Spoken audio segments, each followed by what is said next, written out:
Tem uma outra informação, regulamentação das redes sociais, hein? Vai começar a ser julgada na próxima quarta-feira. A decisão, contudo, deve ser conhecida somente em 2025, em virtude da complexidade do caso, da quantidade de sustentações orais, de processos, além da possibilidade de pedido de vista, né? Que é quando o ministro pede mais tempo para analisar o caso. O tema não é consenso no judiciário e, a depender da decisão, pode abrir, inclusive, brechas para censura no Brasil. Os magistrados vão debater 3 casos que, de forma bem resumida, acabam tratando da responsabilização das plataformas pelo conteúdo de terceiros. A regulamentação das redes é amplamente defendida pelo governo e até mesmo por integrantes da Justiça Federal, que ganhou força, muita força, após o ato do suicida em Brasília. A principal alegação, defesa, é de que essa disseminação de supostos discursos de ódio que terminam em crimes. Você, Cristiano Beraldo, regulamentação das redes sociais, apreciação que vai acontecer no Supremo Tribunal Federal e, naturalmente, é preciso analisar algo que, em tese, é direito de todos, né? O direito à liberdade de expressão, Beraldo. Foi-se o tempo, Caniato. Esse direito agora ele está bastante restrito. As pessoas simplesmente têm que cuidar do que falam, porque podem ser alvo de uma ação direta do ofendido poderoso, que no Brasil de hoje pode ser a vítima, o juiz, proferir sentença, enfim, tudo numa mesma pessoa. E aí a gente vive essa instabilidade que se agrava quando a gente tem uma perspectiva de um julgamento desse, aonde a tendência é toda no sentido de criar censura oficial no Brasil. Veja, é o mesmo tipo de desculpa usado quando há algum tipo de ataque em escolas, por exemplo, coisas chocantes, crimes chocantes. É sempre assim. O fulano estava assistindo um vídeo na internet, por isso ele se estimulou para ir cometer um crime. Como se cometer crime no Brasil precisasse ser estimulado por vídeos na internet. Cometer crime no Brasil é estimulado por uma legislação que já existe e não é aplicada. Por tratar bandido, por tratar criminoso como um pobre coitado. Esse é o verdadeiro problema do Brasil. E aí nós estamos diante dessa situação em que as plataformas, que são simplesmente veículos aonde pessoas autônomas colocam ali, expressam sua opinião diretamente para a pessoa que elas têm e querem emitir uma opinião a respeito. Só que às vezes as pessoas são poderosas e não gostam. E aí querem responsabilizar a plataforma. Não foi a plataforma que escreveu, não foi a plataforma que apertou o botão para publicar. A lei brasileira já prevê todas as penas necessárias para calúnia, difamação e etc. Criar uma invencionice legislativa simplesmente para tirar das pessoas o direito que elas finalmente conquistaram de emitir a sua opinião, de desconfiar do que é dito, de dizer bobagens que sempre fizeram. Sempre houve fofoca, sempre houve quem falasse bobagem na praça da cidade, na mesa do bar, no mercado municipal, por aí vai. Só que agora, como atinge os poderosos, torna-se algo fundamental para o Brasil. Temos todos que parar e rever essa situação. E aí a gente traz casos como que acabou de ser citado aqui, de pessoas da esquerda, não só militantes, mas pessoas com mandato da esquerda que vão lá atiçar as Forças Armadas quando convém a eles, para que as Forças Armadas tomem medidas que impeçam o verdadeiro processo democrático. Então, esse Brasil de 2 pesos e 2 medidas só funciona para eles, porque para nós, Caniato, fica cada vez mais difícil. Fazendo um paralelo com essa história que você contou dos vídeos na internet, eu me lembro da época do videogame, lembra? Fulano cometeu um crime porque ele jogava um jogo violento. Poxa, a culpa então é do joguinho. Ok, tá certo. Você, Dávila, queria que você também trouxesse sua análise, responsabilização das plataformas pelo conteúdo que os terceiros usam. Ou seja, um terceiro abre uma conta na rede social, publica uma bobagem que atinge um terceiro e a rede social que tem que monitorar isso? A pessoa, então, não deve ajuizar uma ação caso se sinta lesada, ofendida em alguma coisa? Não, a rede social tem que se antecipar. Isso é um perigo, né? Caniato, se nós vivêssemos tempos de normalidade institucional, democrática, o Supremo Tribunal Federal diria que não julgaria esse caso, por uma razão muito simples. Se você se sente ofendido, caluniado, injuriado, já estão ali as leis do Código Penal brasileiro.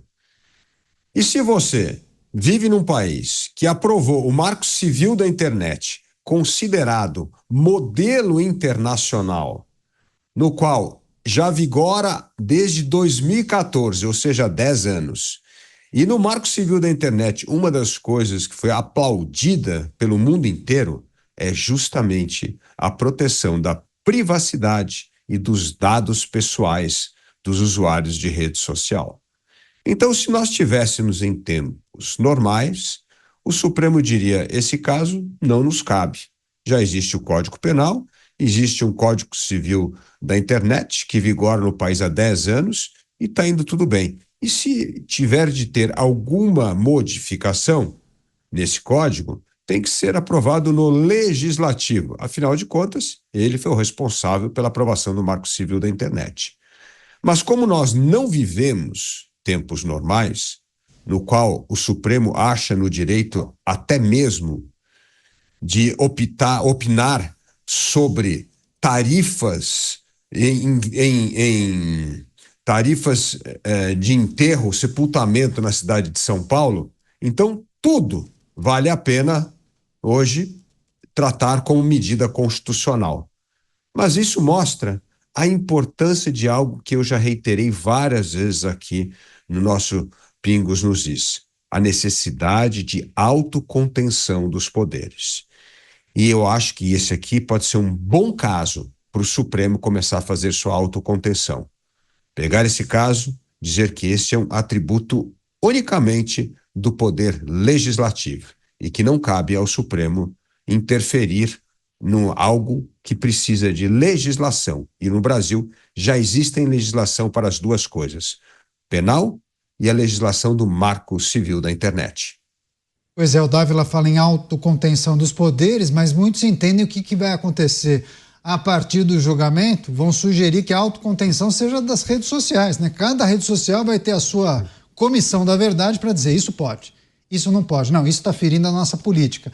E aí, Dávila, muitos vão usar VPN para usar talvez alguma rede social fora do país, não sabemos. Você, Mota, nosso arcabouço jurídico já abarca as sanções e as punições para crimes que venham a ser cometidos no ambiente virtual, na internet. Muitos advogados entendem que sim, não seria necessário uma nova legislação. Claro que sim, esse é o meu entendimento também. Mas, Caniato, o Brasil tem mais escolas de direito do que todos os outros países do planeta Terra somados. No Brasil, há mais escolas de direito. Eu vou tratar desse assunto num próximo episódio do Conexão Mota, essa ligação do direito com a tecnologia. Se eu fosse vocês, eu não perdia, vai ser muito interessante. Regulamentação de redes é mordaça. Regulamentação de redes é censura. A regulamentação das redes virou prioridade número 1 num país onde todo mundo tem medo de ser baleado e morrer. Eu, outro dia, numa grande cidade brasileira, não vou dizer qual, eu peguei um carro de aplicativo e no encosto, atrás do motorista, tinha um aviso: não use celular quando o carro estiver parado num sinal ou no engarrafamento, porque os criminosos quebram o vidro do carro para roubar o celular. O motorista que colocou esse aviso provavelmente já deve ter sido vítima desse tipo de crime. Esse é o país onde a gente vive. E por que neste país a regulamentação das redes sociais virou prioridade número 1? A resposta é fácil: é porque a esquerda perdeu o controle das redes. Chegamos ao ponto de ouvir a declaração da presidente de um partido de esquerda. Não faz muito tempo, ela disse: ou se regulamenta as redes, ou o partido dela pode sofrer problemas sérios. Na minha opinião, é apenas a minha opinião, essa tentativa de calar as pessoas é como uma tentativa de fazer com que o tempo ande para trás. É completamente inútil. Ela não só afronta os direitos fundamentais das pessoas, como é uma luta perdida contra a tecnologia. Não há lei que consiga fazer com que a tecnologia pare. Ontem, a Starlink, a empresa do Elon Musk, anunciou que ela já tem a capacidade de fazer conexão direta com o telefone celular, sem que seja necessária nenhuma modificação. A Starlink já fechou vários acordos com companhias de telefone celular pelo mundo. Em breve, você do seu celular pode falar direto com um satélite. Como é que vai se impedir que isso aconteça? Será que nós vamos voltar à época da cortina de ferro? Será que vai ser criado um novo cargo de fiscal de informações? Será que eles vão bater na nossa casa ou vão fazer batidas na rua aleatoriamente para verificar o que você está acessando no seu celular ou no seu computador? Será que nós vamos voltar àquela época em que os cidadãos das ditaduras do leste europeu tinham um rádio de pilha e iam lá para o porão para escutar clandestinamente as transmissões da Rádio Europa Livre? É esse o Brasil que alguns políticos e alguns juristas querem construir? Vocês têm certeza mesmo disso? Eu sugiro mais uma vez que os homens de poder e bom senso reflitam sobre isso e façam pressão sobre aqueles homens que têm muito poder, mas não têm bom senso. Será que teremos uma lei seca? Não lei seca de bebida, lei seca de internet? Será? Beraldo, a gente teve uma tentativa de regulamentação das redes sociais no Congresso Nacional. Não deu certo.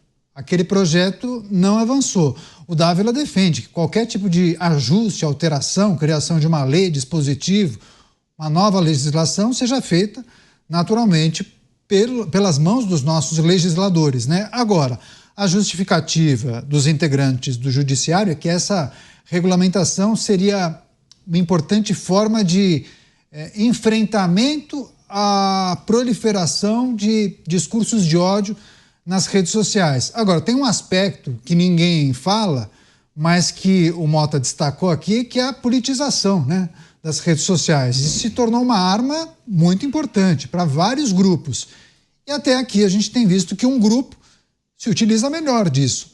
O outro, que você costuma dizer que ainda é analógico, é justamente aquele que não vê com bons olhos o avanço da tecnologia, né?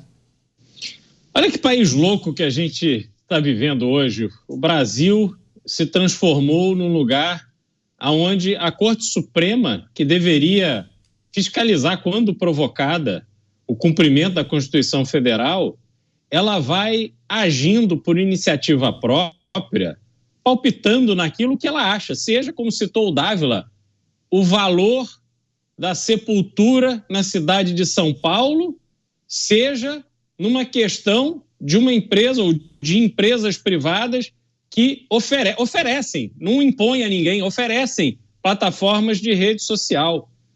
E é interessante, Caniato, porque se está tão preocupado assim com tecnologia, deveriam começar a fazer uma análise de como a inteligência artificial poderia ser utilizado na defesa da Constituição brasileira, porque a Constituição é um conjunto de leis.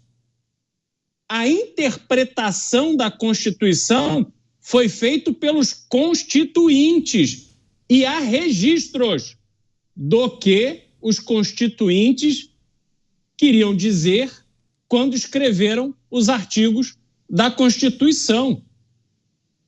Quem sabe o caminho para o Brasil é termos a inteligência artificial fazendo uma interpretação fria com base naquilo que o constituinte quis dizer dos casos de cunho constitucional que cheguem até a Corte. E o papel dos humanos passe a ser apenas de revisar e, se discordarem, justificarem e essa discordância ser submetida à validação de outros.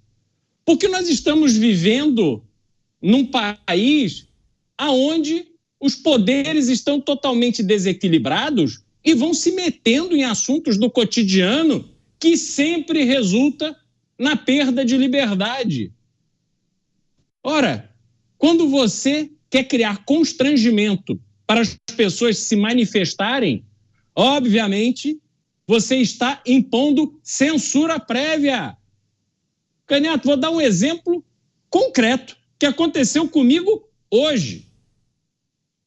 Questionando um posicionamento meu, uma pessoa, um seguidor, que sequer entendeu o que eu estava falando, usou meu falecido pai para me fazer um ataque na internet, dizendo que eu estava defendendo o responsável pela morte do meu pai, que morreu de Covid.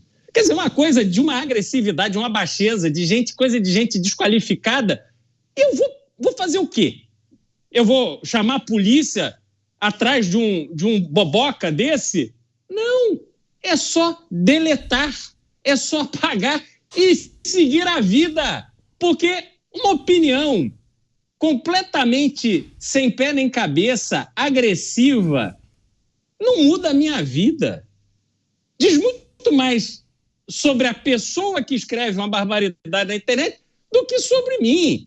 Então não vou ficar defendendo censura porque um boboca desse quis me agredir e atingindo o meu pai falecido. Então, assim, não pode. Essas pessoas, elas estão envolvidas num ambiente de vaidade tão poderoso que elas estão se sentindo superiores, melhores do que a população para a qual elas deveriam estar lá para servir. A coisa está completamente fora de lugar, Canhato, e este é mais um exemplo de como estamos caminhando a passos largos para o lugar errado. Pois é, daqui a pouco o Dávila volta com a gente. Agora, Mota, tem uma frase que é antiga, mas que vira e mexe a gente utiliza aqui, que diz respeito à maneira como o Congresso Nacional se relaciona com certas pautas. E muitos dizem, quando o Congresso não legisla, ele legisla. Então, não é interessante ou eles não querem tratar de determinado tema. Ou porque não tem consenso, ou porque aquilo não é prioridade, ou porque eles não veem necessidade em criar alguma legislação para determinado tema. E quando um setor do judiciário se antecipa e decide criar algum tipo de regulamentação ou entendimento que vai repercutir em relação àquela temática em novos julgamentos. Me parece que é mais um episódio daqueles em que uma instância, no caso a Suprema Corte, acaba se antecipando a uma apreciação do Congresso Nacional, parecendo que acaba forçando o Congresso Nacional. Qual é o papel de deputados e senadores a partir desse julgamento no Supremo Tribunal Federal? Eles devem colocar em votação, elaborar um novo texto, promover uma nova discussão acerca daquele projeto que não avançou? Bom, acho que há pelo menos 3 respostas possíveis para essa sua pergunta, né? Uma resposta possível é o seguinte: a maioria das pessoas acha que o Estado, o governo e o Congresso têm mais o que fazer do que isso. Eu acabei de citar o aviso que eu vi no carro do aplicativo dizendo não use celular se o carro estiver parado por causa de assalto. 40 mil pessoas são assassinadas todos os anos no Brasil. Todo mundo vive inseguro. O Congresso Nacional deve estar dedicado a isso até que a crise de segurança do Brasil fosse solucionada. O Congresso, não. Os 3 poderes. Essa é uma resposta. A segunda resposta é a minha como cidadão, como eleitor. Eu me sinto afrontado na minha liberdade de expressão. Eu não preciso que ninguém me diga o que eu posso ou não posso dizer. As leis que protegem contra a injúria, calúnia e difamação já são mais do que suficientes. E o Cristiano Beraldo deu o que é a melhor estratégia para quem se sentir incomodado com as redes sociais. Não use as redes sociais. Olha, eu vou dar uma informação aqui em primeira mão no Pingos nos Is. Muita gente pode não saber disso, mas você não é obrigado a usar as redes sociais se você não quiser. Ninguém tem que criar uma conta no X ou no Facebook ou no TikTok.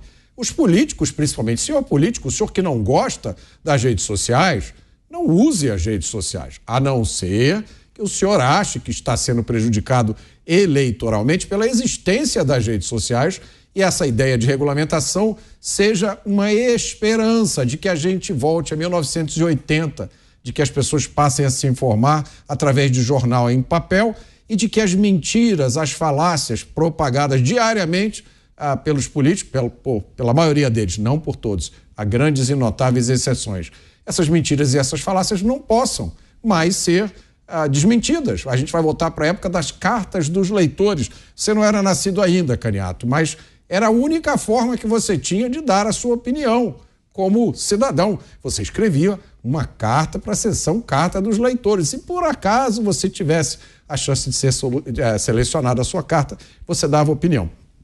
Agora, tem uma terceira resposta, que é a seguinte: o Estado é dividido em 3 poderes: legislativo, executivo e judiciário, com atribuições claras a determinadas áreas de confusão. Mas outras áreas são bastante claras. Os poderes que têm a capacidade de legislar são principalmente o legislativo e, em alguns casos, o executivo. O judiciário não legisla. Não há nenhuma dúvida sobre isso. E eu sempre proponho aqui um exercício para a gente verificar se os poderes estão dentro dos seus quadrados. A justiça, o judiciário brasileiro, ele não é exatamente conhecido pela rapidez com que os processos tramitam. Vez por outra, a gente vê uma notícia de que foi finalmente resolvido um processo que tinha 40 anos, 50 anos ou 60 anos em trâmites. Então, eu já dei aqui a sugestão para o Congresso Nacional, porque os deputados e senadores não pedem que sejam enviados ao Congresso os processos que estão parados na Justiça. Vamos dar aos deputados e senadores o poder de resolver esses processos e de julgar, tomar decisão, dizer culpado é inocente, está aqui a indenização a ser paga. É lógico que essa ideia é absurda. É lógico, porque você, no modelo democrático, quem cuida disso é o judiciário. Você precisa ter um juiz neutro, imparcial. Ele precisa ser o juiz natural, ou seja, aquele que foi escolhido de uma forma imparcial, neutra, não um juiz que de uma forma ou de outra está envolvido no processo que ele julga, não o juiz que tem algum interesse no processo. Então, eu acho que são essas 3 respostas. Eu tenho dificuldade de aceitar, Caniato, essa posição de que, como o Congresso não fez alguma coisa, então o judiciário tem que fazer. Ora, o judiciário é um poder inerte. Ele só age quando provocado. E não é a função do judiciário representar a vontade popular e transformar essa vontade popular numa lei. Isso é o legislativo que faz. Eu só vou encerrar o meu comentário dizendo o seguinte: os políticos que não entendem isso que eu acabei de dizer, sinceramente, eles não podem ter um mandato eletivo, porque isso é o básico do básico da República, do Estado de Direito e da democracia. E arrematar você, Dávila, regulamentação das redes, possivelmente mais um tema para acirrar as tensões entre judiciário e legislativo, mais um episódio que a gente vai poder exemplificar como invasão de competências? Qual o papel dos senadores e deputados a partir de agora? Caniato, o papel dos senadores e deputados, se eles acharem pertinente algum tipo de regulamentação, porque vem mudando com inteligência artificial e tal, eles deveriam seguir o bom exemplo que seguiram na criação do Marco Civil da Internet. Como é que foi feito o Marco Civil da Internet? Foi um marco construído de baixo para cima, foi envolvendo a sociedade civil, foi envolvendo especialistas no assunto, foi envolvendo pessoas que trabalham com redes sociais e tecnologia. Por ter sido feito de baixo para cima, é que o Marco Civil da Internet tornou-se um marco na história.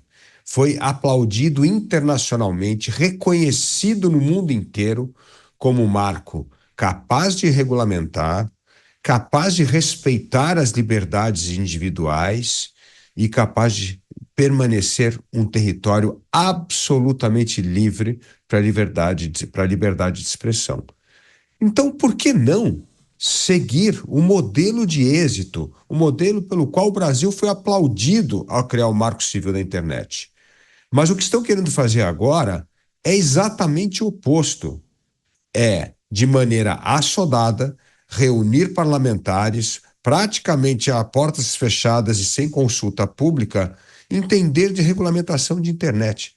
Deixa eu contar um segredo aqui para vocês. Os parlamentares não sabem absolutamente nada de inteligência artificial e de tecnologia. Eles não têm capacidade de regulamentar um assunto no qual eles desconhecem completamente. Então, o que precisaria fazer é a fórmula de sucesso do Marco Civil da internet. Reúna especialistas, advogados que lidam com esse assunto, gente de tecnologia, gente dos portais de redes sociais, das plataformas, para poder fazer a regulamentação que nós precisamos, se for preciso, se julgarem que é preciso nesse momento. Agora, o que não pode fazer é deixar o judiciário regulamentar, os juízes da Suprema Corte não entendem absolutamente nada sobre o assunto. E os congressistas não entendem nada sobre o assunto. Mas a grande vantagem, Canhato, quando você está no poder, é que você pode reunir as pessoas que conhecem a fundo o assunto para se fazer boas leis. Então, vamos seguir as melhores práticas que nós já seguimos no passado e não fazer aquilo que sempre dá errado. Fechar as portas, tentar regulamentar a liberdade de expressão. Regulamentar liberdade de expressão chama-se censura. Não há outro adjetivo para qualificar essa estupidez.